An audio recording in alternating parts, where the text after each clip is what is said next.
All right, guys, 1.6 part 2. This is solving other types of equations. First, part 1 was stuff that we've been doing since the beginning of the school year. You guys did in Algebra 2, where you have to factor, take out the GCF, all that good stuff, and then solve. So this second section, we're talking about solving rational equations, all right? When you see rational, we're going to be talking about rationals a lot in the next couple chapters. Rational means fraction. Okay, that's all it means. Rational means fraction. So you're going to solve equations that have fractions in them or are fractional equations. So the thing with this, and the thing that's awesome about 1.6, the whole section, is every single problem you can solve and then plug your answer back in to see if you were right or not. That's the beauty of an equation. But you're going to have sometimes where you have something called an extraneous solution. Write that down. Extraneous solution. Does anybody know what that means, an extraneous solution? Not more than one and the same number. You're going to get a solution. It's going to say x equals something, but it doesn't work in the equation. When you plug it back in, it either doesn't make the equation true or it makes your denominator 0. So you guys have to account for that. Sure. You guys have to account for that.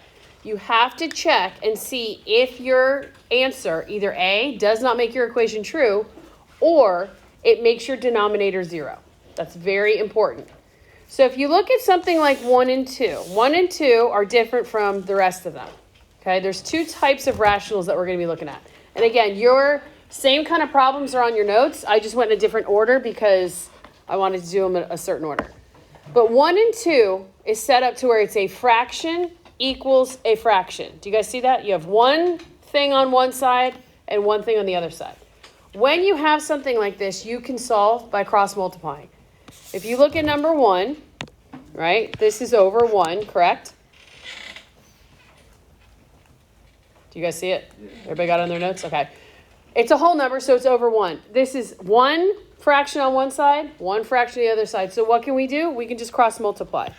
So when you do that, you get negative 7 times x plus 9 equals 1 times 8 is 8. Now, do we all know how to solve that equation? Yes. What do you do with the negative 7? You distribute it. Good. So I get negative 7x minus 63 equals 8. And now what? We're going to add 63 to both sides. Good. Plus 63 plus 63. So negative 7x equals, what does it equal? 71. Good. And then you do what? Divide both sides by negative 7. So you get x equals negative 71 over 7.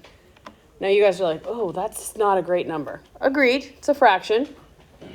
Could you check to see if this worked? Yes. You could take negative 71 over 7, plug it in for x. Got to get a common denominator on this stuff. So if you don't want to, that's up to you. But what you do have to do is to check to see if the answer that you got, or answers, make your denominator 0. So think about this. If I go up here and I plugged in negative 71 over 7, I'm not sure exactly what that number is off the top of my head, right? It's a little more than negative 10. But if I say negative 71 over 7 and I add 9 to it, is that going to become 0? No. So then you're good. If you want to plug that in and make sure that the left side of the equation equals the right-hand side of the equation, that's up to you. I would do that if I were you. But I understand with this fraction, you're like, oh, I want to do that. Okay, it's up to you. But you have to make sure that your answer that you get does not make your denominator become 0. Everybody with me? All right, so let's look at this next one. Find this one on your notes. It's a fraction on one side set equal to a fraction on the other side. So what do I do to solve this? You cross multiply. Perfect. So I cross multiply here. I have x times x plus 6. Cross multiply here. 3 times 9 is 27. All right. So what do I do? Okay, we're going to distribute. Good. X squared. Whoops. I was right in the next term. X squared plus 6x equals 27. Do we know how to solve this, guys? Subtract 27. Yeah, we're going to move 27 to the other side. Positive 27 moved to the other side becomes negative. So I have x squared plus 6x minus 27 equals 0. So I have a quadratic. I could use the quadratic formula to solve, but the first thing I'm going to try and do is I'm going to try and factor. Are there factors of negative 27 that will multiply to give you a negative 27, but add to give you 6? Good. So I have x plus 9, x minus 3. So what are my two x values? Negative 9, good, and positive 3. So the beauty, like I said before, the beauty with x equals means you can plug back in. You can check your work. If you want to, that's up to you. I suggest that you do. If I plug in negative 9, right? If I take negative 9, I plug it up here. I have 3 over negative 9 plus 6 equals negative 9 over 9. What's negative 9 plus 6?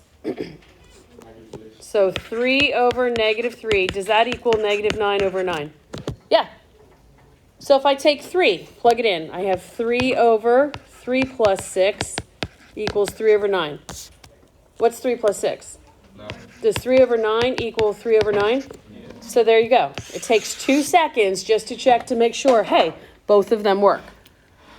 Do either values make your denominator 0? No, so you're good to go. You have 2 answers. Everybody with me? All right, so let's go down to these ones. These are a little bit harder, but again, nothing you guys can't handle. If we go back to, I don't know, 2nd or 3rd grade, and you guys have 1 over 2 plus 1 over 3. Before I can combine those, what do I have to have? A common denominator, right? So what would you guys tell me my common denominator is between 2 and 3? 6. How did you get 6? You multiply the 2 and the 3. Everybody see that? We're going to do the exact same thing here. It's just going to be with binomials. When you have fractions in your problem, if it's a fraction equals a fraction, go ahead and cross multiply. But that's not the case here, is it? I have 2 fractions on one side and 1 on the other. So the first thing you have to do is make sure every denominator is fully factored. X plus 2. Can I make that any smaller? No. X minus 4. Can I make that any smaller? No. X squared minus 2x minus 8. Can I make that any smaller? What can I make that? X minus 4 and x plus 2. Okay, so we factored it. So again, guys, think about what we did over here. 2 times 3 was 6. If I'm going to get a common denominator here, what would a common denominator be between x plus 4 and x plus 2 and x minus 4? Take the first part, x plus 2, multiply it with the second part, x minus 4. Does that equal x minus 4 and x plus 2? Yes? Does it look like this? That's what you need to do. You're always going to take a bit of one and a bit of the other. You want to make sure they all have the same denominator. So once we do this, guys, the beauty of this is once we do this, your denominators go away because you're creating equivalency. If I look at my first fraction, that denominator has the x plus 2. What's it missing? So if I multiply the bottom by x minus 4, then I do what? The top by x minus 4. The second fraction has the x minus 4. What is it missing? X plus 2. Good, x plus 2. So what you do to the bottom, you do to the top. Look at the third fraction. Does it have the x minus 4 and the x plus 2 already? Yeah. Yes. So now if you guys look at the original problem, do you see how now every single fraction has the same denominator? Once you do that, you can cross the denominators off. You don't need them anymore. They are not there. You've created equivalency, so now you can just solve. So this just becomes an algebra problem. What do I do with that 7? Distribute it. So I get 7x minus 28. What kind of a 5 is this, guys? Negative 5. Negative 5. So negative 5 times x is negative 5x. Negative 5 and 2 is minus 10. Good. Equals negative 9. So solve it. Combine like terms. What's 7x minus 5x? Perfect. What's a negative 28 and a negative 10? Negative 38. Negative 38 equals negative 9. Now what? And I'm going to add 38. Perfect. And I get 2x equals 29. Last step. Divide by 2. So x equals 29 over 2. All right, now there's two things I need to do. One, you don't have to. There's one of them you have to do. The other one you don't have to. But you have to check to see if the denominator becomes 0 in any case. So go back to the original. If I plug in 29 over 2 right here, if I add 29 over 2 to 2, is it going to be 0? No. If I plug it in here, if I say 29 over 2 minus 4, is that going to become 0? No. So then you guys are good. If you want to go back and plug in 29 over 2 and make sure the left-hand side equals the right-hand side, you are welcome to. But you know that your answer, 29 over 2, is not extraneous. It is not an extraneous solution. All right, so let's look at 4. All right, it's not a fraction equals to a fraction. So I have to get a common denominator. I have x minus 2. Can I get that any smaller? No. No. X plus 2. Any smaller? No. What can I do with x squared minus 4? What does that break down into? X plus 2x minus 2. Good. So guys, we have to get a common denominator. What is your common denominator going to be with x minus 2 and x plus 2? You're going to put them together. X minus 2, x plus 2. So let's create our equivalency. The first fraction has the x minus 2. What is it missing? What you do to the bottom, you do where? There you go. Good. The second fraction has the x plus 2. What's it missing? There you go. What you do to the bottom, you do to the... Good. And what about 8? Does it need anything? No, it already has everything we need. So what can I do to the denominator now that I have equivalency? You can cross it off. It's not, you don't have to worry about it anymore. Because now the left-hand side is equal to the right-hand side. So now you just have a factoring problem. You'll have a factoring problem in a second. What you distribute. What is x times x? X squared. What's x times 2? Plus 2x. I have a plus sign. So then I have 1 times x is x. And 1 times negative 2? Negative 2 equals 8. Combine like terms. On the left-hand side, you have x squared. What? Plus 3x minus 2 equals 8. Now we know how to solve this. What do? We're going to subtract the 8, right? Opposite of positive would be, so I have x squared plus 3x minus 10 equals 0. Do I know factors of 10 that'll multiply to give me a negative 10 but add to give me 3? Okay, so x plus 5, x minus 2. So what are my two x values? Yep, x equals negative 5 and x equals positive 2. Now I came out with two answers. Algebraically, that worked to have two answers. What do I have to do though? I have to check to make sure the denominator does not become what? 0. So if I take negative 5 and I put negative 5 here, negative 5 minus 2, is that going to be 0? No. Negative 5 plus 2, is that going to be 0? No. So, okay, negative 5 works. Great. What about 2? When I plug in 2 right here, guys, what happens when I plug in 2? It becomes 0. Yeah, 2 minus 2 is 0. So what do we know that this solution is? It doesn't work. It's extraneous. You somehow have to tell me it doesn't work. By circling one of them and crossing the other one out, that's fine. You can write that this is extraneous. That's fine. You can say, nope, that one's extraneous. But if you circle both of them, you are not correct because one of the solutions does not work in the equation.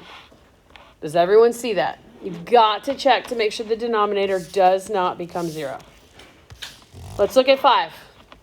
This one's a little bigger, a little longer, but nothing you guys can't handle. First thing we do, it's not a fraction set equal to a fraction, so let's just get everything factored as much as we can in the denominator. X minus 9. Can I make that any smaller? No. What about x minus 3? No. Can I break down x squared minus 12x plus 27? Yes. To what? X minus 9 and x minus 3. Good. So what is a common denominator going to be for all three of these? X minus 9. X minus 9, x minus 3. So I look at the first fraction. It has the x minus 9. What's it missing? X minus the x minus 3. What you do to the bottom, you do to the top. Good. The second fraction has the x minus 3. What is it missing? X minus 9. Good. Not always. Oh, you mean like once we get the equivalent, will the bottom cancel out? Yeah, like, yes. Like the right side, like that. It's not always made up of everything. I have a couple examples where it's not, but a lot of times it is. But now do you guys notice, if you look at all three of those fractions, every fraction has the same denominator. It has an x minus 9 and an x minus 3. Yeah, so we can cross it off. Since that does, you can go, whoop, it's not even there anymore. I don't have to look at it. So now we just have a big algebra problem. We're going to FOIL twice. What's x times x? X squared. What's x times negative 3? Negative 3x. What's negative 5 and x? Negative 5x. And what's negative 5 and negative 3? Plus 15. If you want to go ahead and combine like terms now, you can, but you don't have to.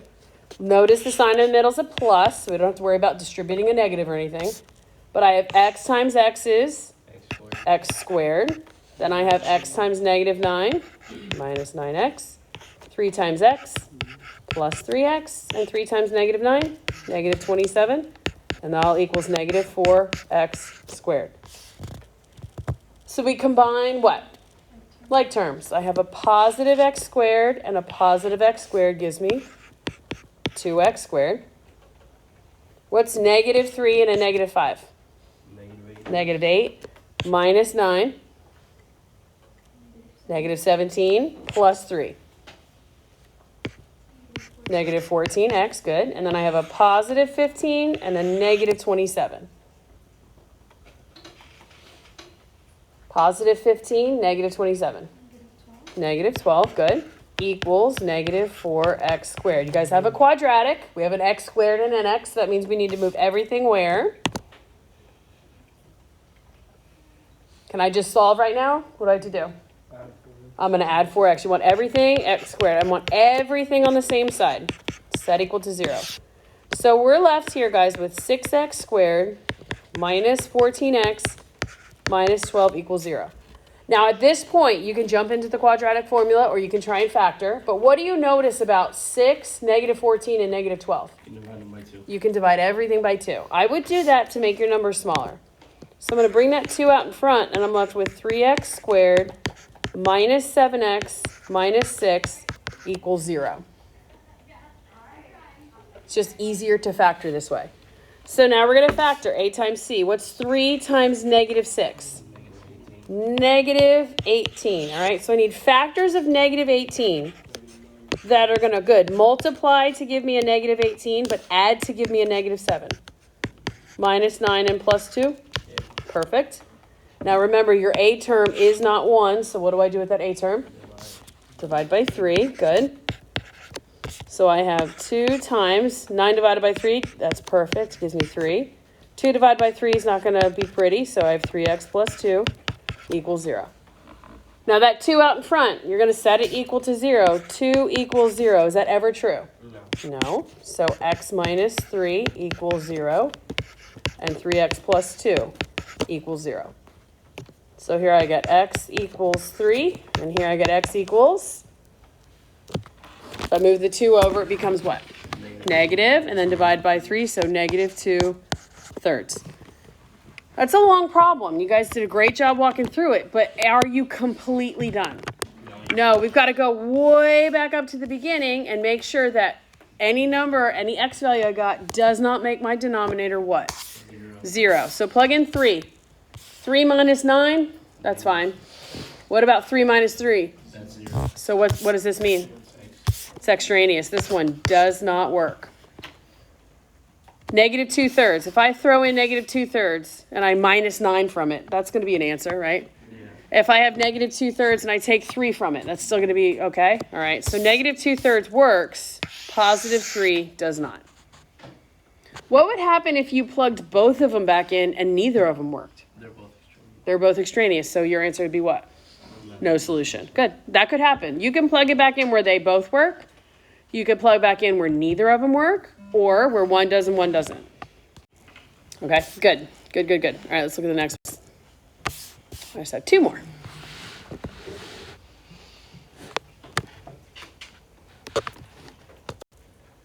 Yeah, I have that. All right. These look kind of overwhelming, but they're really not, right? It's not a fraction equals to a fraction, so that means I have to get a common denominator. So factor each denominator. X minus 6 is not any smaller.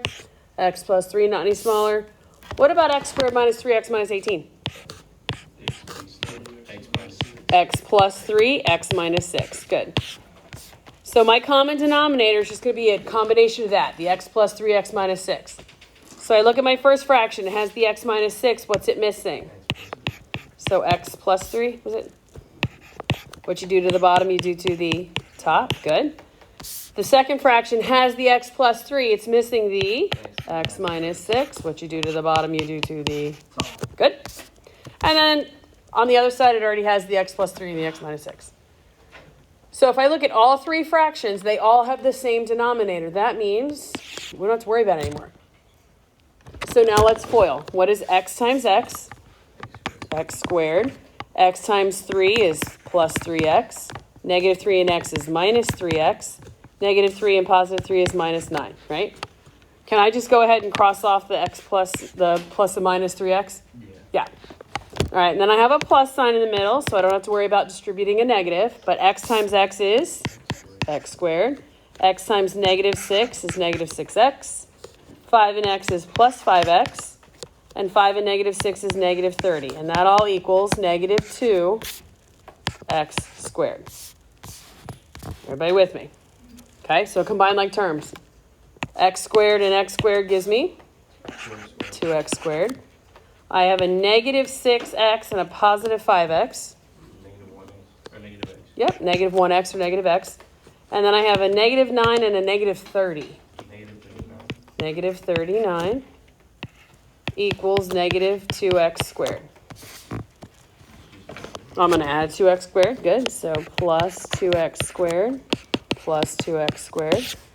So I have, I'm going to come over here a little bit. I have 4x squared minus x minus 39 equals 0. Now, you guys might have a problem like this. You cannot just go, oh gosh, those numbers are big, so I'm just going to not do it. All right, that's not how that works. That's not how that works. You can go right here into the quadratic formula if you want to. Or we can try and factor. 4 times negative 39. So 39 times 4, 6, carry 3, 1. So negative 156. Factors of negative 156 that multiply to give you that, but add to give you negative 1. Now let's think about this for a second, guys. You're not going to have calculators on your test. So don't rely on it now. Let's think, okay? Obviously, you can try and list out all the factors. But are the factors going to be really far apart from each other, or are they going to be close together? Close together. Why close together? Because you're trying to get 1 when you add them. So watch. Let's break it down like we did when we were trying to break down a radical. 2 goes into 156, 78 times. 2 goes into 15, 7, 1 left over. 2 goes into 16. All right, 2 goes into 78, 39 times, right? 3 goes into 39, 13 times. So you guys are like, okay, now what? Want to see something cool? Watch this. What's 2 times 2? 4. Times 3? 12. Anybody know what 12 times 13 is? 156. When you break down into your prime factorizations, guys, you can figure out what numbers go into something else. So you just broke it down very easily. You didn't have to write out 156, 2, 78. You kind of did that anyways when you're doing your prime factorization. Are you going to ask to go to the bathroom? Just go. So what are my parentheses going to look like? X plus 12 and x minus 13. But I can't just solve from there. What do I have to do? I have to divide by 4 because my A term is 4 in both cases. 12 divided by 4 is going to give me x plus 3. 13 divided by 4 is not going to be pretty, so we'll just leave it as 4x minus 13 equals 0. So we have 2 x values. One of them is going to be x equals negative 3, and one of them is going to be positive 13 over 4. Now, before we say, oh my gosh, we're so smart, you guys did a great job, but what do we need to do with negative 3 and 13 over 4? You got to try. If I go up here with negative 3, is it an issue? Yeah. Yes. If I plug negative 3 in right here, what happens to my denominator? It's going to become 0. So negative 3 is actually an extraneous solution. It does not make your equation true. 13 over 4 is fine. I can plug 13 over 4 in and my denominator is not going to be 0. So just because algebraically you guys do all the work and it comes out that you get to x equals, it does not mean that they are both solutions. Yeah. Can you go back to the part where you added 2x squared? I have a question. Mm-hmm. If the negative 2x squared was positive when we had to subtract it, would it still work out? Okay, so now think about it. Camilo's asking, what if this was a positive? It's not, but what if it was? So then when you moved it over, this was a negative and this would cancel out? So what would x be? Because this is 0 here. You would move the 39 over here, right? You get negative x equals 39, then just divide by negative 1. In that case, x would be negative 39. Yep, that's fine. That could definitely happen. God bless you. But in this case, it didn't. All right, Gus, this was kind of the question that you were just asking, right? Every single one that we've done, all right, everything that we've done, it's all been like, oh, okay, they factor into one of the other denominators and it's super easy. Same thing applies here. Do you guys have, you see you have 3 fractions. And you got to get a common denominator. So if this was a 2 and this was a 3 and this was a 5, what would you do with those 3 numbers? You'd multiply them all together, right? So that's the same thing we're going to do. We're going to get a common denominator and just multiply all the denominators together. So we're going to multiply x times x minus 1 times 1. You guys see that? So if I want the first fraction to look like the blue that I just wrote, what am I missing? The x minus 1 and the 1. The x minus 1 and the 1. Do we have to write the 1? No. So I'm going to put x minus 1 on the bottom here. And then what you do to the bottom, you do to the top. The second fraction, it has the x minus 1. What is it missing? The x. Okay, so what you do to the bottom, you do to the top. The third fraction, it has the 1. What's it missing? The x minus 1 x. The x and the x minus 1. So what you do to the bottom, you do to the top. So now, visually, if you look at it, do they all have the same thing? Yes. So now we can go ahead and cross the bottom off, and then we can just simplify. Cross the bottom off. If my pen would work. All right, cross the bottom off, and we simplify. So 1 times x minus 1 is just going to give me x minus 1. Plus, what's 2 times x? 2x, okay. And then equals. Do you guys agree with me that this is 3x? Yeah. So I can say 3x times x is 3x squared. And then I can say 3x and negative 1 is minus 3x. Okay, we come to another quadratic. I can combine like terms here. So x and 2x gives me what? 3x. So negative 1 plus 3x equals 3x squared minus 3x. You want everything on one side. I'm going to move everything to the right just so my x squared is positive. So I'm going to add 1 and subtract 3x. So add 1 and subtract 3x. This becomes 3x squared minus 6x plus 1 equals 0. So I need to solve this. This is a quadratic. Let's try and factor it. 3 times 1. Are there factors of 3 that will multiply to give me a 3, but add to give me negative 6? No. Yes, ma'am? Is it a negative there? Where am I looking? Like, don't you subtract negative 3x squared? You could have, and then you would have added 6x, so it would be negative 3x squared plus 6x minus 1, and then you would take out the negative. I just moved it all to the right, so my x squared would be positive. But if you moved it the other way, like if you went this way, it would be the same. Yeah, you just have to change it. All the signs would flip. So guys, this is a quadratic. I know it is. Yeah. It's a quadratic because it's squared, but I can't factor it. So what do I have to use? Quadratic formula. A is 3, B is negative 6, and C is 1.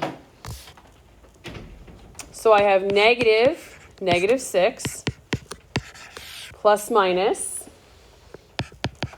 negative 6 squared minus 4 times 3 times 1 all over 2 times 3. What's a negative 6? 6. So this simplifies to 6 plus minus. What's negative 6 squared? 36, good. Minus 12 all over 6. So we're going to keep simplifying. 6 plus minus. What's 36 minus 12? 24. 24 all over 6. Let's keep simplifying. So I have 6 plus minus. What do you guys notice about the radical? What's underneath the radical? What kind of a number? Positive. So are you going to have real solutions here? Yeah. Yes. You will have real solutions. Take your hood off, please, Ozzy. You'll have real solutions.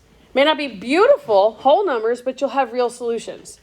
So I'm going to break this up into 4 times 6, which what is the square root of 4? 2. So this becomes 6 plus minus 2 root 6 over 6. Now, you have to fully simplify. A lot of you on your quiz did not. So when you fully simplify this, right, I have 6 over 6 plus minus 2 root 6 over 6. What is 6 divided by 6? 1. Plus minus, what happens with 2 root 6 over 6? 1 over 3.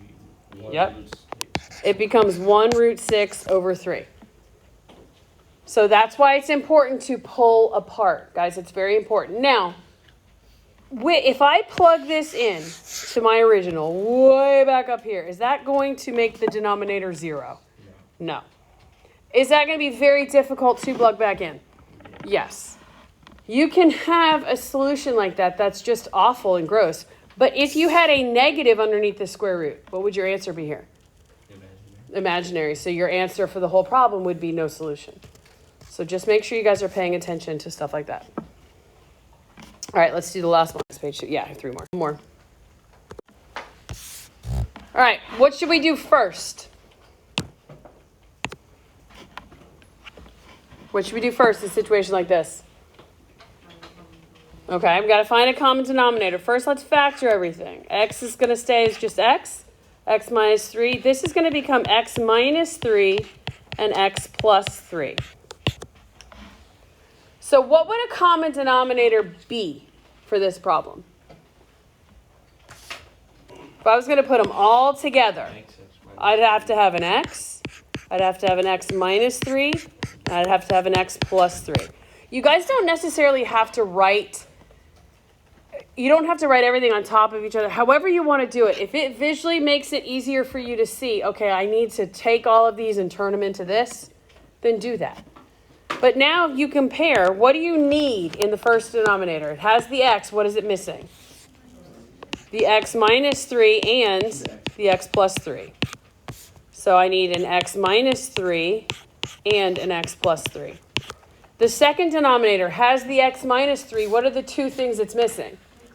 X and x plus 3. The x and the x plus 3. So the x and the x plus 3. The third denominator has the x minus 3, the x plus 3. What's it missing? The x. So what you do to the bottom, you do to the top. Now you guys can see, okay, every fraction has the same thing. So your denominator is gone. So now let's go ahead and multiply. Go ahead and FOIL this first.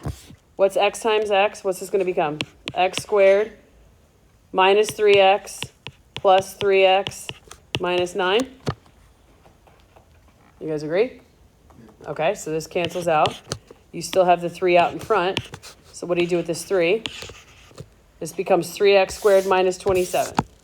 So 3x squared minus 27. Now, what kind of a 2 do I have here? Negative. So you're really taking a negative 2x and distributing into here. So negative 2x times x is minus 2x squared.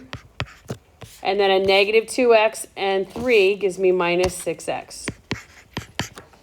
And then it is all equal to negative 12x.